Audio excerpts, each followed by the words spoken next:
Susadım üzerine an içerim ki açılmam. Sözümü ateşe yakarım. बिस्मिल्लाहिर्रहमानिर्रहीम। अस्सलाम वालेकुम दोस्तों, उम्मीद करता हूँ आप सब खैरियत से होंगे। एक बार फिर हाजिर है आपकी खिदमत में Khan fragment channel AAA TV एक नई वीडियो के साथ। इस वीडियो में मैं हाजिर हुआ हूँ चंद नए सवालों के साथ और उनके जवाबात के साथ। क्या उस्मान गाजी शहीद हो जाएगा और किस में आखिर में दिखाए जाने वाले ये दो लोग जो छुरियों लेकर साथ थे ये कौन थे? क्या उस्मान को अब वो ख्वाब आएगा जिसका तारीख में लिखा गया है और वो शेख को अपना ये ख्वाब सुनाएगा? चंगेज़ खान के कवानीन जो बालगाई को दिए थे उस्मान ने, क्या वाकई वो अगर नकली हैं तो असली किसके पास है?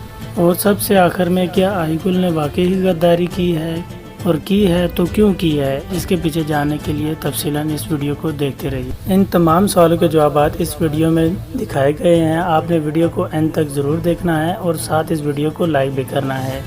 और जो भाई इस चैनल पर नए हैं उनसे गुजारिश की जाती है कि हमारे इस चैनल को सब्सक्राइब करें और साथ बेल आइकन पर क्लिक करें ताकि हमारी नई आने वाली वीडियो उनसे बर वक्त पहुँचती रहे और मुस्तफ़ीद होते हैं। आइए चलते हैं पहले सवाल की तरफ। ये जो वीडियो में दो आखिर में लोग दिखाए गए हैं, क्या ये उस्मान को कत्ल करने आए? तो इसका जवाब है जी नहीं, ये कत्ल करने नहीं आए। ये उस्मान को ले जाएंगे शेख के पास और शेख वहाँ उस्मान का इलाज करेगा, जहाँ उस्मान खड़ा हो जाएगा और ठीक हो जाएगा।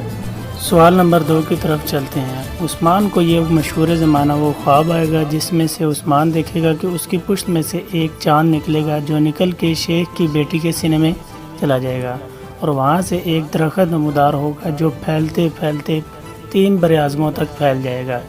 शेख ये ख्वाब सुनेगा और उस्मान को अपनी बेटी का हाथ दे देगा। चलते हैं तीसरे सवाल की जानिब। चंगेज़ खान के कवानीन जो बालगाई को दिए थे वो नकली हैं और असली कवानीन उस्मान खुद बज़ाहिर लेकर जाकर वो सफ़ेद दाढ़ी वालों को उसने दे दिए हैं और वो अब महफूज हाथों में हैं। अब बात कर लेते हैं आईगुल के बारे में। आईगुल को उस्मान ने बताया था कि अगर ये शादी तुम करोगे तुम्हारी ज़िंदगी की सबसे बड़ी भूल होगी, लेकिन फिर भी उसने ये शादी की। अब जब दुंदार को अलीशार की असलियत का पता चलेगा तो वो खुद को पागलों की तरह मारेगा कि मैंने क्यों ये गलती की। एक एक करके उस्मान की बात दुंदार के सामने आएगी और दुंदार को पता चल जाएगा कि अपनी दुश्मनी की वजह से मुझे सरदार बनाना चाहता है। अलीशार या तो भाग जाएगा या तो फिर बालगाई के साथ अपना दोबारा इतिहाद बना लेगा। ये थी दोस्तों हमारी अपनी राय। अगर आपकी भी कोई राय है तो कमेंट बॉक्स में ज़रूर बताइएगा और जल्द ही हाज़िर होऊंगा एक नई वीडियो के साथ। तब तक अपना ख्याल रखिएगा। अस्सलाम वालेकुम।